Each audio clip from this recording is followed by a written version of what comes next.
story: tariffs hit manufacturing. Swiss coffee machine maker Thermoplan in Weggis says it is losing about 200,000 CHF per week after the US imposed 39% tariffs on Swiss machinery and certain metal parts.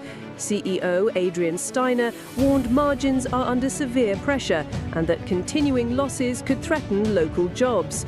Thermoplan, which exports about 98% of production and supplies major clients including Starbucks, is exploring moving some production to Germany or the US to avoid tariffs. Industry analysts warn that if the tariffs persist, ripple effects to hit a significant slice of Swiss mechanical and electrical engineering exports, prompting urgent government negotiations with trading partners. Luxury watches resilient, but watch tariffs loom. Watches of Switzerland says strong US demand and pre-stocking by brands helped it meet first-half estimates, with Swiss watch exports up roughly 45% in July year-on-year. The company's stock junked after the update. Executives caution that while short-term demand is strong, the 39% US tariff could squeeze margins if it persists, and brands may pass costs to consumers or absorb them. Both carry risks for volumes or margins in 2026.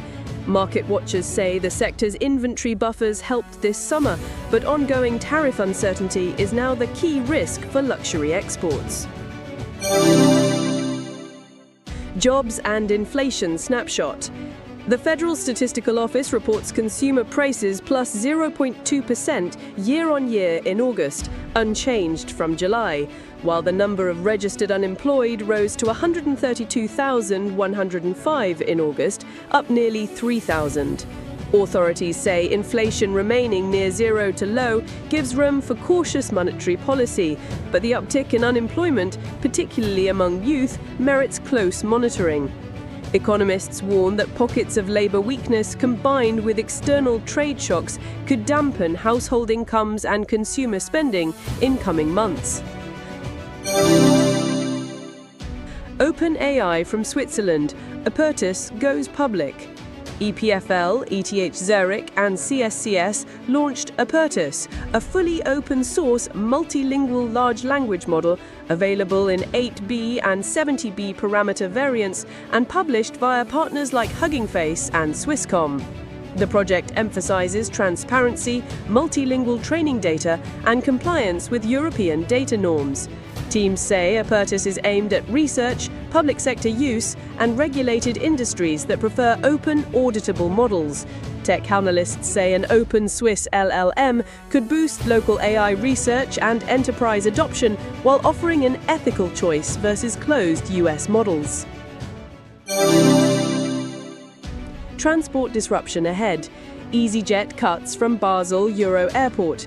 EasyJet announced dozens of flight suspensions from Basel Euro Airport during the April-May 2026 runway renovation.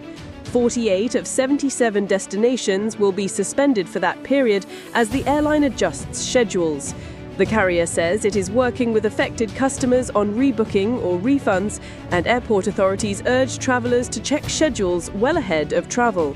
Local businesses warn of tourism impacts for the spring renovation window, while airport managers highlight the long-term safety benefits of the upgrade. Trade. EFTA-India trade deal to enter force October 1. The Swiss EFTA agreement with India will come into effect on October 1 after the Federal Council adopted implementation ordinances. The deal opens preferential market access for about 94.7% of Swiss export lines, excluding gold, with sectors like pharmaceuticals, machinery, watches, and processed food expected to benefit. Officials emphasize that transition measures and sustainability clauses aim to align trade gains with social and environmental standards. Businesses expect increased export opportunities into India's growing market.